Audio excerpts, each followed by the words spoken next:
will live to dance on Vladimir Putin's grave. In more than 11 years of doing the Listening Post, we've never covered a story quite like this one. Last week, news spread of the murder of a Russian dissident journalist, Arkady Babchenko, shot and killed outside his apartment in Kiev, Ukraine. Except, as we all now know, it never happened. The killing had been staged, his resurrection broadcast live at a press conference the following day. Babchenko said he faked his own death as part of an operation led by the Ukrainian security services to thwart a plot by Moscow to kill him. He said it was about survival.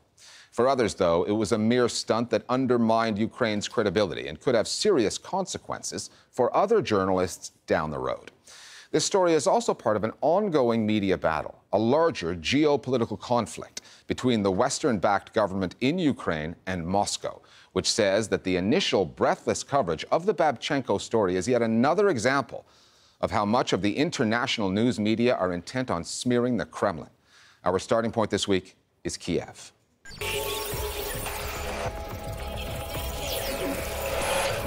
Arkady Babchenko was shot in the back in his own apartment. The finger pointing between the Ukrainians and the Russians has already started. This whole thing started off as a serious drama, you know, yet another journalist, yet another Kremlin critic allegedly killed in Kiev, in Ukraine. And then finally it ended up being a great, you know, stock up on popcorn and enjoy the show moment. I'm going to take you straight to Ukrainian television. Well, that is the journalist who, it was reported 24 hours ago, had been shot dead. Arkady is my friend, so I was overwhelmed with joy. My sister had come from Israel for Arkady's funeral. And instead, thank God, she just made it for his resurrection.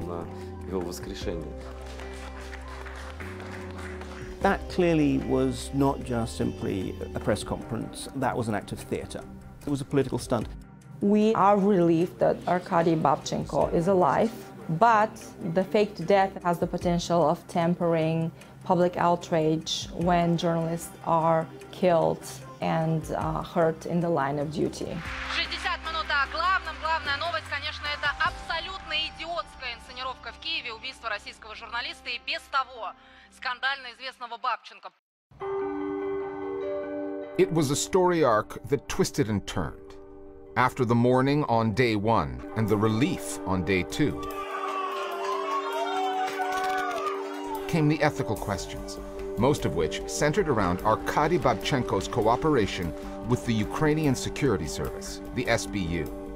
The SBU stood alongside the journalist at the news conference, saying it started working with Babchenko after it discovered a plot by Russian intelligence agents to kill him and dozens of other Russian dissidents in Ukraine.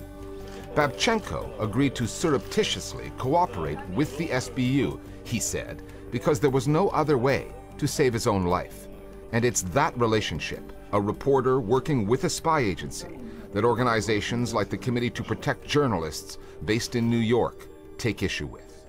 CPJ takes quite a dim view of law enforcement impersonating journalists. Now, with Arkady Babchenko basically acting as a police asset, one clear damage is, again, to public trust for the media and for journalists. His explanation was that he didn't have a choice. Пожалуйста, друзья мои, сохраняйте этику, моральную чистоту своей профессии. Я предпочел вариант выжить. We're not in Babchenko's shoes ourselves, but there is very little evidence the Ukrainian authorities have put forward that is convincing that this imminent threat on Babchenko's life existed. Is it such a big tragedy for the world that Arkady Babchenko spent 20 hours in hiding and survived? What has that changed in the world? Yes, Russians failed to kill a journalist while we made it look like they'd succeeded. And if somebody got frustrated because intelligence services saved him and he didn't die, I feel sorry for them. It was quite depressing to see the outbursts from not just Babchenko, but also a certain number of his supporters, who very much immediately framed it as, well, did you want Babchenko to die? Well, of course not. And I don't think anyone is arguing that. But the point is, this is not a does Babchenko live or die binary. What's become the story is not the threat to journalists. It has become the whole fake threat to journalists.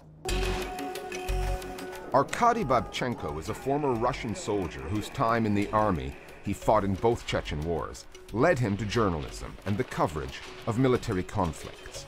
His writings eventually grew critical of Moscow's interventions in Syria and Ukraine. He left Russia last year because of death threats, he said, eventually settling in the Ukrainian capital. Moscow and Kiev have been at diplomatic loggerheads since 2014, after a coup led by forces favoring closer ties to the European Union and NATO toppled the Ukrainian president, Viktor Yanukovych, who was pro-Russian and who had been democratically elected. The subsequent war fought in eastern Ukraine, a region with strong ties to Moscow, resulted in its annexation by Russia, effectively carving Ukraine in two. Since the fighting ended in eastern Ukraine, the bulk of the propaganda war between Kiev and Moscow has been waged through the media. It is against that geopolitical backdrop that the Babchenko story has unfolded. This whole thing initially contained all the perfect ingredients for a great anti-Russian story. And the Ukrainian authorities and the Ukrainian media have been very successful sellers of Russophobia over a number of years. Хоча зрозуміло, що ці такі путінські КГБшні фокуси, вони вже давно всім зрозумілі. And some forces in the West have been very happy customers of that Russophobia. The historical practices of the Russians, who are typically almost genetically driven to co-opt, penetrate, gain favor, whatever. So when yet another chance presented itself, they just couldn't miss the opportunity. It was too sexy. To start with, Russian journalism doesn't exist at all. It's propaganda. All media outlets, even the ones that were once independent, are all under the complete control of the government. I worked there and left for that very reason, so I know what I'm talking about. There's no freedom of speech. They may call it journalism, but it isn't. However, the Ukrainian media have issues of their own. In the Reporters Without Borders Press Freedom Index for 2018, Ukraine is ranked 101st of the 189 countries listed, well ahead of Russia at 148, but still in the bottom half of the table. The Paris-based NGO says media reforms after the 2014 coup have helped, but much more is needed to loosen the oligarchs' tight grip on the media to encourage editorial independence. Just last month, a Ukrainian working for a Russian news organization was jailed, charged with high treason. Another, accused of being pro-Russia in his reporting, recently fled the country, Babchenko style, and has applied for asylum in Austria. Journalists become this kind of collateral damage in Ukraine because some of them cover what's happening in the east of Ukraine with some criticism as to the Ukrainian handling of the conflict. Propaganda should not be fought with propaganda or with censorship. In both the Babchenko case in Ukraine and the recent Skripal case in the UK, in which a former Russian spy and his daughter were poisoned, fingers were quickly pointed at Moscow. The problem in both cases has been evidence, the lack of it, and the tendency of news organizations in Ukraine, the UK, and elsewhere to accept the word of local authorities and publish accordingly. That's not journalism, it's stenography, and it plays right into the hands of the Kremlin and the media apparatus it has at its disposal. It's no longer necessary to source your story on anyone. You just quote anonymous sources that you never name their names. And I think that the Western media have honed this art to perfection.